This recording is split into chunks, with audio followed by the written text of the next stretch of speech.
खूबसूरत चेहरा, शातिर दिमाग और जिस्म का कारोबार, ये वो चेहरा है जिसकी तलाश पुलिस को कई सालों से थी। बार बार 25 साल की ये शातिर हसीना पुलिस को चकमा दे जाती थी, लेकिन साल खत्म होते होते आखिरकार किस्मत ने इसे दगा दे ही दिया और ये चढ़ गई पुलिस के हत्थे।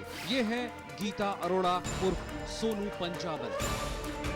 दुनिया के सबसे पुराने धंधे से जुड़ी सोनू पंजाबन का नाम सिर्फ पुलिस ही नहीं बल्कि हर वो शख्स जानता है जिसका वास्ता जिस्म फरोशी की दुनिया से है।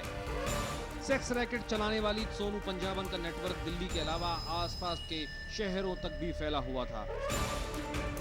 बीते कई साल से इस खूबसूरत बला ने दिल्ली पुलिस की नाक में दम कर रखा था। कई बार सोनू पंजाबन पुलिस की गिरफ्त में फंसी तो कई बार वो चकमा देने में भी कामयाब रही, लेकिन जब भी सोनू जमानत पर बाहर निकली उसने सेक्स रैकेट का जाल और तेजी से फैलाना शुरू कर दिया।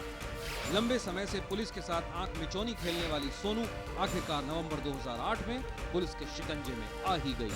सोनू पंजाबन के साथ 4 लड़कियां और 10 दलाल भी पुलिस के हाथ आ गए। गीता एलियस सोनू पंजाबन जिसको बोलते हैं, ये गाड़ी में थी, इसके साथ कुछ सेक्स वर्कर्स थी और पिम्प थे। तो जैसे इनकी गाड़ी आई इसको ओवर पार कर लिया गया। सेक्स रैकेट के जरिए सोनू ने खूब पैसे कमाए। राजधानी के गीता कॉलोनी में उसका आलीशान घर है।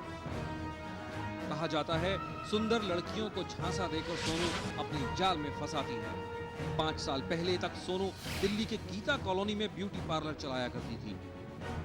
उसी दौरान उसका संपर्क वेस्टर्न यूपी के कुख्यात बदमाश निक्कू त्यागी से हुआ। निक्कू के मारे जाने के बाद गीता नजफगढ़ के कुख्यात बदमाश हेमंत सोनू के संपर्क में आई। दोनों पति पत्नी की तरह रहते थे। सूत्रों की माने तो हेमंत सोनू से रिश्तों की वजह से ही गीता अरोड़ा का नाम सोनू पंजाबन पड़ा।